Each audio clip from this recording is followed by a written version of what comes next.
پڑھتے رہو تم اپنے آقا پر درود، ہے فرشتوں کا وظیفہ الصلاۃ والسلام۔ چنانچہ یہی خواجہ معین الدین ہے، آپ کے حیات ظاہری کا 15 سالہ دور جب شروع ہوتا ہے، آپ کے والد محترم حضرت خواجہ غیاث الدین کا انتقال ہو جاتا ہے، اور آپ کے وصال کے 2 سال کے بعد میں آپ کی زوجہ مکرمہ یعنی حضرت خواجہ غیاث الدین کی زوجہ مکرمہ، ہم سب کے پیارے خواجہ کی ماں ماہ نور ام الورا کا بھی وصال ہو جاتا ہے۔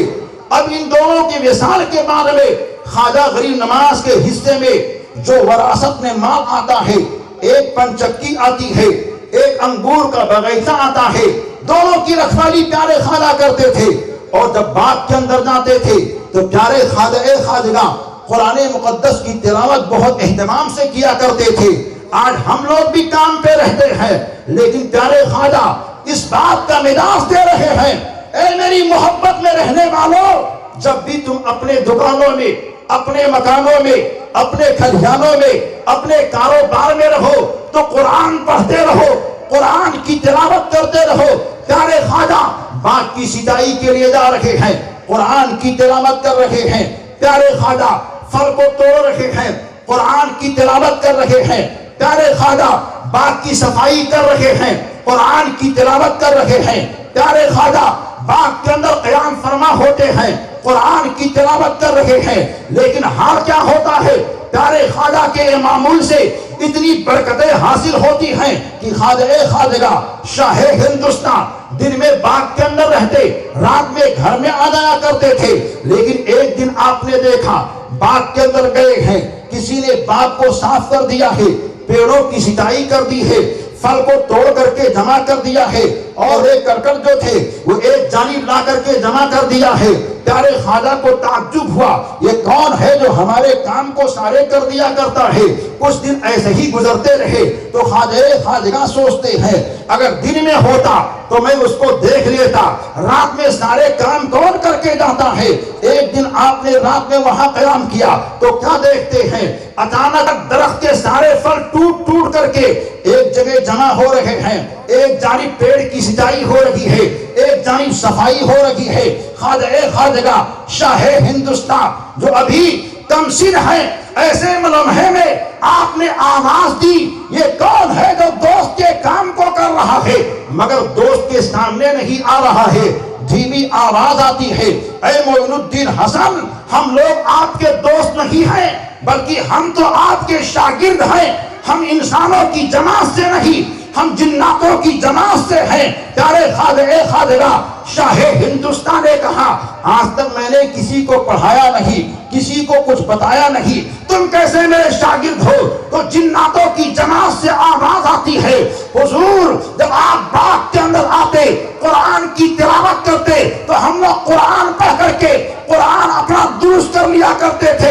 اس جہاز جو آپ کے ہم شاگرد ہو چکے ہیں، آپ ہمارے استاد ہو چکے ہیں، حضور والا جب تک ہم زندہ رہیں گے آپ کے غلام رہیں گے، آپ کے وصال کے بعد میں آپ کے غلام رہیں گے، سرکار آپ کا بڑا احسان ہے۔ چنانچہ خواجہ شاہ ہندوستان باغ کے اندر موجود ہیں، اور ایسی کیفیت میں آپ کے دل کی دنیا کو اور عجیب انقلاب لینا تھا، آپ کے دل کی دنیا کو ہندوستان کی جانب آنا تھا، آپ کے دل کی دنیا کو ہر عاشق کے سینے میں بسنا تھا، آپ کی محبت کے چراغ کو ہندوستان کے باشیوں کے گھروں میں جلنا تھا، آپ کو ہندوستان کی جانب آ کر کے خواجہ شاہ ہندوستان بن کر کے چمکنا تھا۔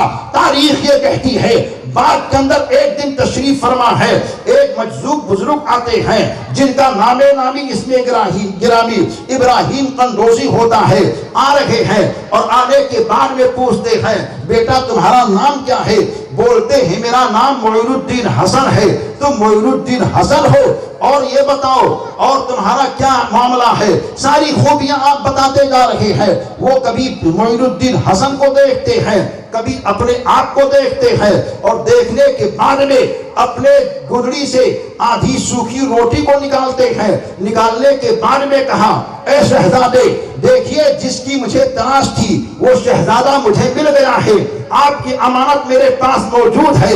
میرے پیر و مرشد نے مجھ کو ایک روٹی دی تھی جس میں سے آدھی روٹی میری اس پوری زندگی کا حصہ تھا اور آدھی روٹی آپ کے لیے میرے پیر و مرشد نے دے کر کے کہا تھا معین الدین حسن جب ملے گا تو اس کو یہ روٹی دے دینا. اے شہزادے یہ روٹی آپ کی طرف بڑھاتا ہوں. چنانچہ آپ نے روٹی میں سے کچھ حصے کو توڑا اور جیسے ہی کھایا دل کی دنیا بدل جایا کرتی ہے. ایک روایت میں یہ ہے کہ آپ نے انگور کے دانوں کو کھایا تھا.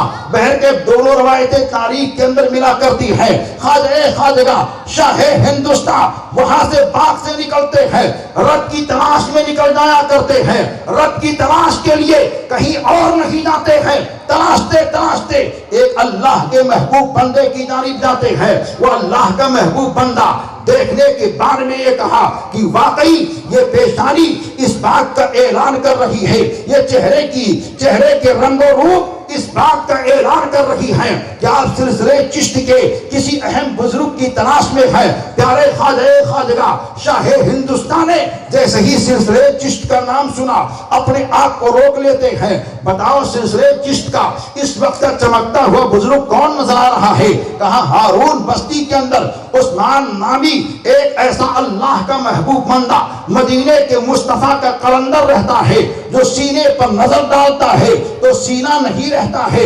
مدینے والے مصطفیٰ کا مدینہ بن جایا کرتا ہے. اب پیارے خواجہ خواجگاہ شاہ ہندوستان ہارون بستی کی جانب جا رہے ہیں. جانے کے بارے میں حضرت عثمان ہارونی کے گھر کا پتہ آپ نے پوچھا, دیکھا مکان کا دروازہ بند ہے.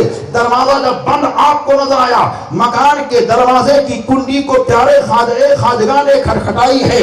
جیسے ہی کھٹکھٹائی تو 70 درویشوں کو حضرت خواجہ عثمان ہارونی جو تعلیم طریقت سے آگاہ کر رہے تھے, سارے درویش بیک زبان یہ کہتے ہیں حضور دروازہ میں کھول دوں؟ کہتے ہیں نہیں نہیں, آج جو آیا ہے وہ میری آرزو بن کر کے آیا ہے, آج جو آیا ہے وہ میری تمنا بن کر کے آیا ہے, آج جو آیا ہے وہ میری مراد بن کر کے آیا ہے, آج جو آیا ہے وہ میرے انتظار کی گھڑی کو ختم کرنے والا آیا ہے. چنانچہ کہتے ہیں آپ لوگ ٹھہرو, میں خود ہی آج مکان کے دروازے کو کھولوں گا.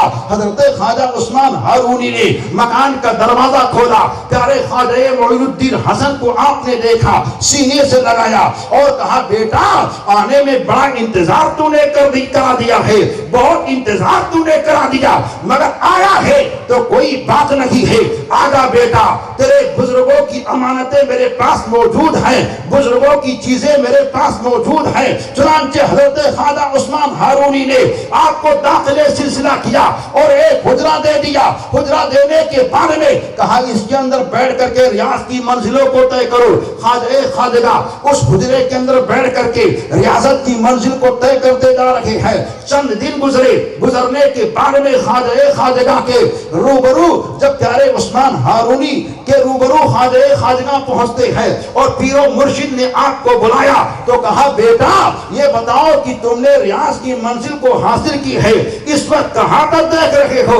بولتے ہیں زمین پر کھڑے ہو کر کے ساتوں آسمان کو دیکھ رہا ہو, فرش پر کھڑے ہو کر کے عرش کو دیکھ رہا ہو. بولتے ابھی اور جا کر کے ریاض کی منزلوں کو طے کرو. جب کچھ دن اور گزرتے ہیں پیر و مرشد نے پھر دوبارہ بلایا, پوچھتے ہیں بیٹا کہاں تک دیکھ رہے ہو؟ بولتے ہیں میں زمین پر کھڑے ہو کر کے تحت الثری کو بھی دیکھ رہا ہو, عرش اولا کو بھی دیکھ رہا ہو. کہا بیٹا ابھی جس منزل کی جانب میں آپ کو پہنچانا چاہتا ہوں وہ منزل ابھی اور باقی ہے, کچھ دن اور ریاض کو طے کرو. چنانچہ خواجہ خواجگاہ شاہ ہندوستان حجرے کے اندر بیٹھ کر کے ریاضت پر ریاضت کر رہے ہیں, پیر و مرشد کی رہنمائی میں منزلوں کو طے کرتے ہوئے نہ رہے ہیں. ایک دن پھر پیر و مرشد نے بلایا اور کہا بیٹا کہاں تک دیکھ رہے ہو؟ اپنی دونوں انگلیوں کو اٹھاتے ہیں اور کہا بیٹا بتاؤ میرے دونوں انگلیوں کے درمیان کیا کیا چیزیں دیکھ رہے ہو؟ برجستہ بولتے ہیں اے پیر و مرشد آپ کی دونوں انگلیوں کے درمیان میں 18,000 عالم کا دیدار کر رہا ہوں۔ پیر و مرشد خوش ہوتے ہیں اور کہتے ہیں جو میں چاہتا تھا میرے رب نے پورا کر دیا۔ اشارہ کرتے ہیں سامنے جو اینٹ پڑی ہوئی ہے اس کو ہٹاؤ۔ اینٹ کو پیارے خواجہ معین الدین حسن نے ہٹایا اور جیسے ہی ہٹایا اس کے اندر سے اس کے نیچے سے دینار ملتے ہیں۔ آپ کے پیر و مرشد نے کہا لے جاؤ غریبوں مسکینوں میں تقسیم کروا دو۔ اب پھولے نہیں سما رہے ہیں، کہتے ہوئے نہ رہے ہیں یہ معین الدین حسن میرا مرید ہے، میں اس پر فخر کر رہا ہوں، میں اس پر ناز کر رہا ہوں۔ لے کر کے پہنچے خانے کعبہ کے طواف کے لیے۔ طواف کعبہ کرنے کے بارے میں خدا کی بارگاہ میں کہتے ہیں اے مولا میں معین الدین حسن کو لایا ہوں، اس کو تو قبول کر لے۔